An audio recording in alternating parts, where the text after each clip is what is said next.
الحمد لله رب العالمين والصلاة والسلام على خاتم الأنبياء والمرسلين سيدنا محمد وعلى آله وصحبه أجمعين.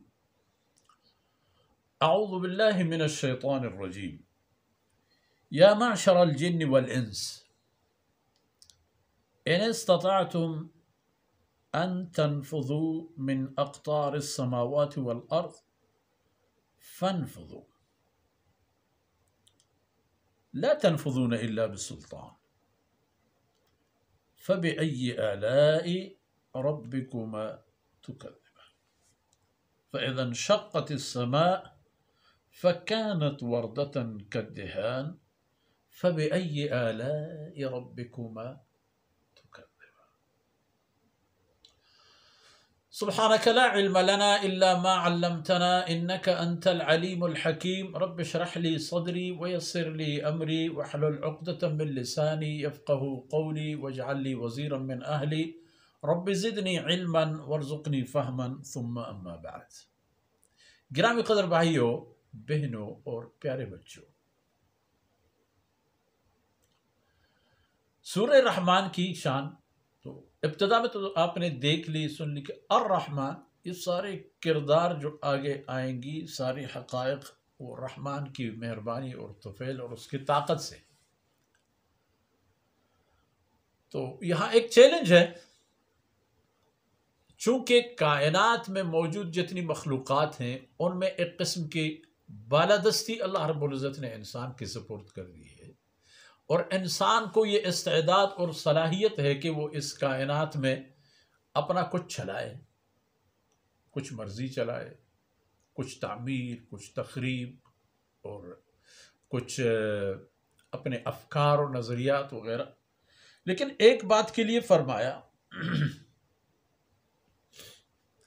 ان استطعتم یا معشر الجن والانس، چونکہ خطاب یہاں دونوں مخلوقات کو ہے، جن کو بھی اور انسان کو بھی. اب فرمایا جاتا ہے یا معشر الجن والانس، جن و انسان کی مخلوق سن لو، ان استطعتم ان تنفذوا من اقطار السماوات والارض فانفذوا، اگر تم لوگ جنات میں سے اور انسانوں میں سے اگر تم سے ہو سکتا ہے کہ کائنات کے اطراف و جوانب سے نکل جاؤ، کسی اور دنیا تک رسائی حاصل کرو، ان استطاعت، اگر تم سے یہ کام ہو سکا، وہ ہو سکتا ہے، اگر یہ کام کر سکتے ہو تو ہاتھ پہ ہاتھ رکھ کے بیٹے کیوں ہو، فن کرو، تو پھر چل پڑو، چل نکلو، زمین خالی کر دو، اور اللہ کی جو کائنات ہے، مخلوق ہے، اس کے اپنی وسعت کے اعتبار سے اس سے نکل جاؤ. موت کے ڈر سے کہ اس زمین پر موت آ جائے گی تو چلو کہیں اور چلو، اگر جا سکتے ہو، اگر تمہیں پتا ہے کہ وہاں تک رسائی کی صورت میں موت نہیں پہنچ پائے گا تو دیر نہ کرنا. لا تنفذون، مگر یہ کام نہیں کر سکو گے. اللہ کی حاکمیت سے نکلنا چاہتے ہو تب بھی فانفذوا، لیکن لا تنفذون، یہ کام تم لوگوں سے کبھی نہیں ہو سکتا. ہاں، ایک صورت، اور وہ صورت ہے سلطان، طاقت. کوئی طاقت میسر ہو کہ جو بنیاد بنے اور آپ لوگ موت سے بھاگ جاؤ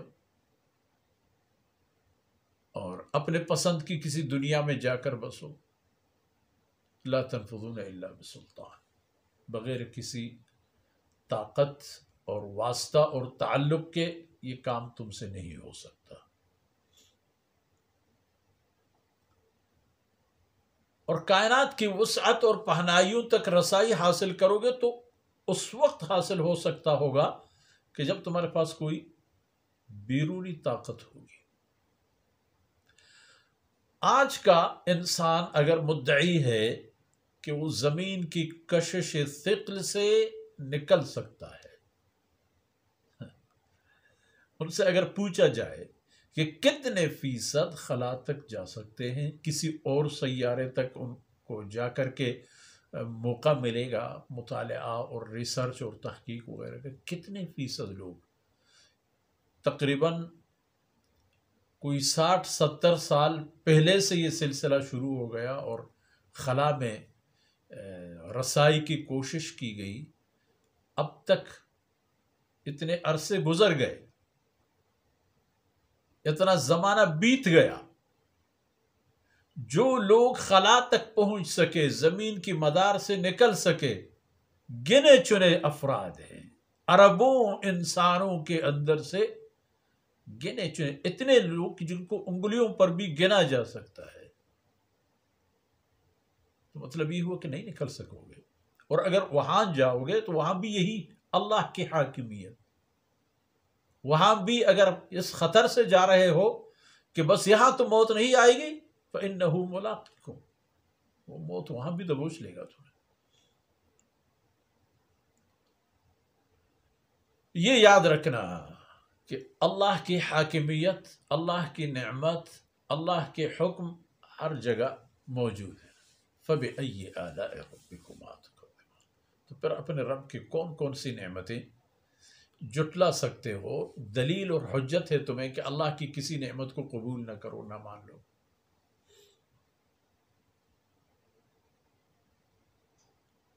یہ ایک بات۔ یرسل علیکما شواظ من نار ونحاس فلا تنتصران، یرسل علیکما دونوں کی بات ہے، جن کی بھی اور انسان کی بھی، جنات کی بھی اور انسانوں کی بھی۔ یرسل علیکما تم پر چھوڑا جائے گا قیامت کے دن، شواظ من نار ونحاس، دو طرح کے آگ تم پر قیامت کے دن چھوڑے جائیں گے۔ ایک آگ ہوگا شعلور، آگ کا وہ حصہ جو بالکل ہر طرح سے اگر دیکھا جائے صاف ستھرا سا آگ ہوگا، اور دوسرا آگ اسی طرح کا ہوگا کہ اس میں دھواں بھی ہوگا۔ یرسل علیکما، یہ دونوں طرح کے آگ تم پر چھوڑے جائیں گے۔ آگ برستا جائے گا، آگ کے شعلے تمہیں پکڑ لیں گے،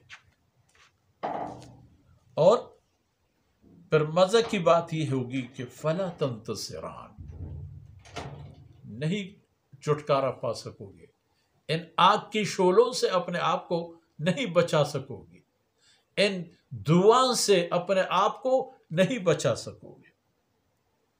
فَبِأَيِّ آلَاءِ رَبِّكُمَا تُكَذِّبَانِ، فَإِذَا انشَقَّتِ السَّمَاءُ، وہ دن جب آئے گا، جب آخری مراحل ہوں گے کائنات کی اور آسمان پٹ جائے گا، ختم ہوگا، اس کی جتنے بھی دروازے ہیں سارے کھل جائیں گے، وہ اپنا وجود اور توازن بھی کھو بیٹھے گا، رنگ تک تبدیل ہوگا اس کی۔ فَكَانَتْ وَرْدَةً كَالدِّهَانِ، اور آسمان جو ابھی نیلی یا ہلکی سبز رنگت کا ہے، جب انشقاق کی باری اور نوبت آئے گی، فَكَانَتْ وَرْدَةً كَالدِّهَانِ، اس کی حالت ہوگی، رنگت ہوگی گلاب کی طرح، یا اس کال کی طرح جسے رنگ دلا دلا کر لال بنا دی جائے، اس کی یہ حالت ہوگی۔ یہ تمام کیفیات آنے والے ہیں جناب جن اور جناب انسان۔ فَبِأَيِّ آلَاءِ رَبِّكُمَا تُكَذِّبَانِ، پھر اپنے رب کی کون کون سی نعمتوں کو کن کن بنیادوں پر جٹلا سکو گے؟ کیا دلیل ہے، کیا حجت ہے، کیا آسانی ہے؟ تو مطلب یہ ہے کہ یہ سارے کام جو کر رہے ہو، اللہ کی نافرمانی، اس سے جتنی جلدی باز آ جاؤ اور جتنی جلدی اللہ کی بندگی کو اپنی عادت بنا لو، اتنا ہی اچھا ہوگا۔ صلاح و فلاح اسی میں ہے۔ اور بنی آدم یہ دیکھ لیجئے کہ یہ پورے کائنات اس رحمان ذات کی قبضہ قدرت اور اختیار میں ہے جس نے یہ سب کچھ بنایا اور تمہیں بھی لا کر یہاں بسایا۔ آج کی باتیں اتنی تک، اور اگلی باتیں انشاءاللہ اگلے نشستوں میں اللہ رب العزت کوتاہیوں سے درگزر فرمائے، اور جو کچھ عرض کیا گیا اللہ رب العزت ان کو قبول فرمائے اور ہمارے اور آپ کے آخرت کے ذخیرہ بنائے۔ وصلی اللہ علی نبینا محمد وعلی آلہ وصحبہ